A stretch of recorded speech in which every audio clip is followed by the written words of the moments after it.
Cara Delevingne shared her true thoughts on BFF Taylor Swift's budding romance with Travis Kelce in an exclusive interview with E! News. Find out how she feels about their love story. Hello everyone, welcome to Celebrity TV. If you are visiting our channel for the very time, please take a moment to subscribe to our channel and turn on notifications, so you do not miss out on any of our recent updates. After all, the pop superstar's friend Cara Delevingne believes her budding romance with the Kansas City Chiefs tight end is unlike any of her past relationships. "I'm so happy for her," the supermodel told E! News chief correspondent Kelty Knight at the 2023 Las Vegas Grand Prix on November 18th. "There's definitely something very different about them. In fact, it's been fun watching her pal get swept up in a lavender haze," as she put it. "I'm always rooting for my girl." Cara recently spent an epic girls' night out with Taylor and pals like Selena Gomez, Gigi Hadid, Sophie Turner and Brittany Mahomes, the wife of Travis's teammate, Patrick Mahomes. And amid the lover-singer's whirlwind romance with the NFL star, her friends have expressed their support, with some like Blake Lively, Ryan Reynolds and Sabrina Carpenter joining her at Travis's games. Gigi even recently shut down any suggestion that she and Taylor's other BFFs aren't on board with the new romantic. Inside Taylor Swift's 2023 squad, "Didn't the press try this last week with Selena?" she wrote on Instagram November 13, commenting under an article that suggested she didn't agree with the direction the relationship was heading. "Let it be, we are all over the moon for our girl, period." As for Taylor herself, the 33-year-old recently let it be known that Travis is the king of her heart by changing the lyrics to Karma, as a sweet nod to the athlete. At the November 10 stop of her Eras tour in Argentina, Taylor sang during the closing number of her show, "Karma is that guy on the Chiefs, coming straight home to me." Travis later addressed the shoutout, saying that he was so enchanted during the concert that he failed to return a high five from Taylor's dad, Scott Swift, who was at the time standing next to him. "Yeah, Mr. Swift, I apologize, big guy," the athlete said during the November 15th episode of his and brother Jason Kelce's New Heights podcast, after the Philadelphia Eagles center teased that he had left Scott hanging. Travis continued, "Oh man, I miss that. I never miss a high five too. It's the most electric thing you can do at an event."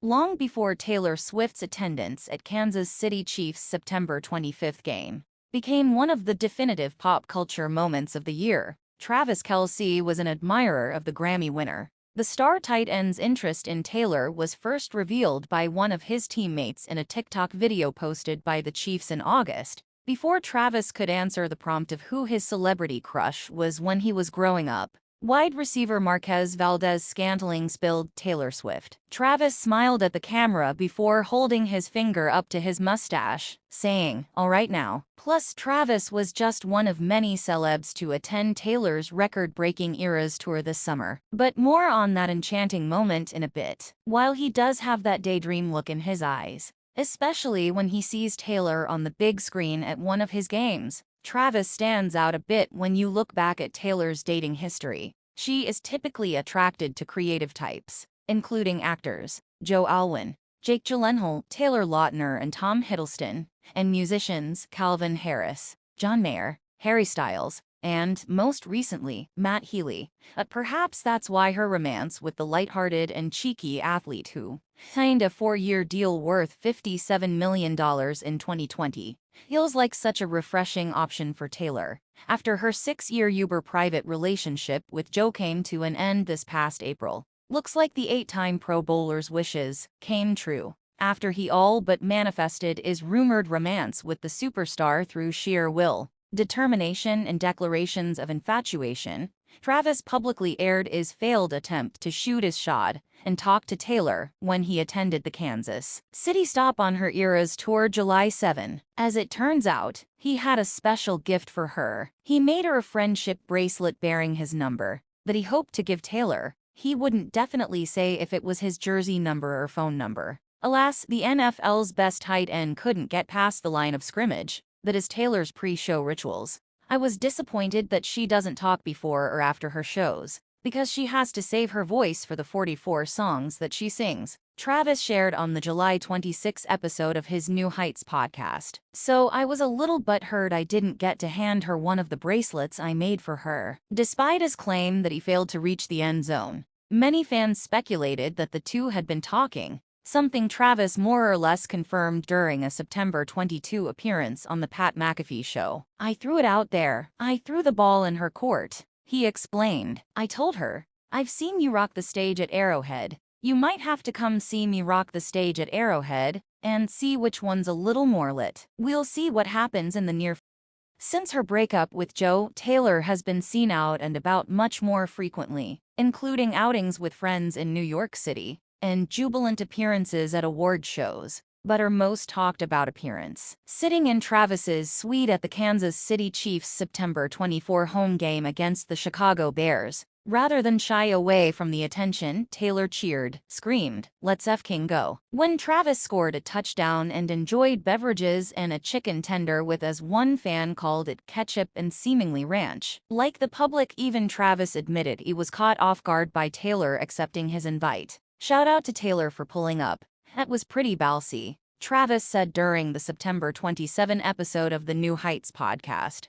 "I just thought it was awesome how everyone in the suite had nothing but great things to say about her. The friends and family. She looked amazing," he added. "It was definitely a game I will remember. That's for damn sure." After the game, Travis and Taylor were spotted leaving the stadium together in his convertible. "We just slid off in the getaway car at the end," said Travis, notably referencing Taylor's hit song. "Shout out to Taylor for coming through and seeing me rock the stage." While Travis isn't afraid to spill some tea on his podcast about his interactions with Taylor, he still expressed his boundaries about addressing his personal life moving forward. "I know I brought all this attention to me," he explained. "I did the whole friendship bracelet thing and told everyone how buttered I was that I didn't get to meet Taylor. However," he continued, he didn't plan to give a full play-by-play of their relationship. "What's real is that it is my personal life, and I want to respect both of our lives," he explained. "I'm enjoying life and I sure as hell enjoyed this weekend,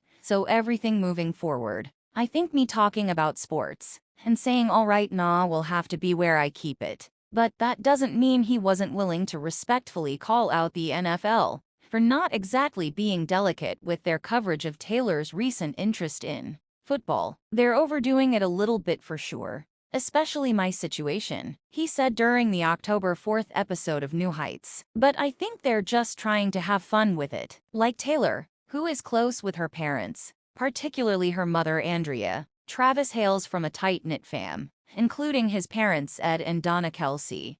Anna became a beloved public figure when she became the first mother to have two sons playing against each other in a Super Bowl. When Travis faced off against his older brother, Philadelphia Eagles center Jason Kelsey in the big game this past February, for all the stars to align, and for them to get through high school and college and the pros, and for them to both play in the Pro Bowl and to play in the Super Bowl, and then for this to happen, Donna told Entertainment Tonight at the time, "This is just like a dream come true. I can't express enough how special this is for the family, and it's just crazy." For the big game, Donna, who was married to Ed for 25 years before they divorced, supported both of her sons by wearing a half-black, half-red Eagles and Chiefs jacket. After the Super Bowl, which saw the Chiefs best the Eagles, Travis and Jason got emotional, while reflecting on sharing the experience with Donna. "The moment I saw Mom is when I got really emotional," Jason said on the Brothers New Heights podcast.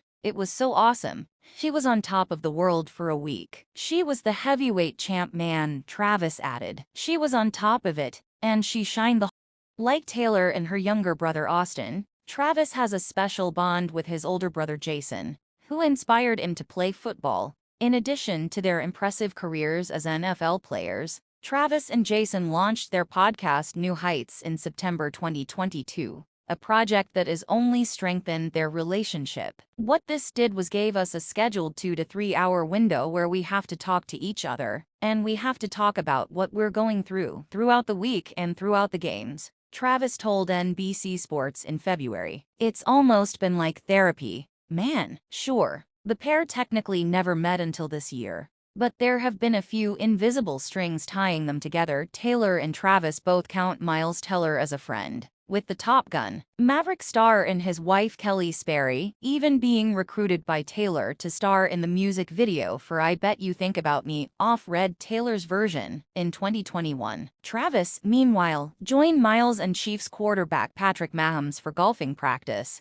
ahead of the American Century Championship in 2022. Miles tweeted a photo of himself on the golf course with the athletes, writing, "Grip it and rip it." Travis proved the bromance was real when he reposted the shot and added, "Back at it like we never left." Interestingly enough, Miles is a noted diehard Philadelphia Eagles fan, so perhaps he put in a word with Jason to broker an IRL meetup between Travis and Taylor. While Taylor attended the September 24th game solo, she brought an entourage of celebrity friends with her when she attended the Chiefs matchup against the New York Jets at New Jersey's MetLife Stadium on October 1st. She was accompanied by BFFs Blake Lively and Ryan Reynolds, and his friend Hugh Jackman, as well as Sophie Turner, Sabrina Carpenter, and Queer Eye's Antoni Porowski. While their attendance at the game spoke volumes, even more telling was Ryan following Travis on Instagram. Not only has Travis played in 3 Super Bowls,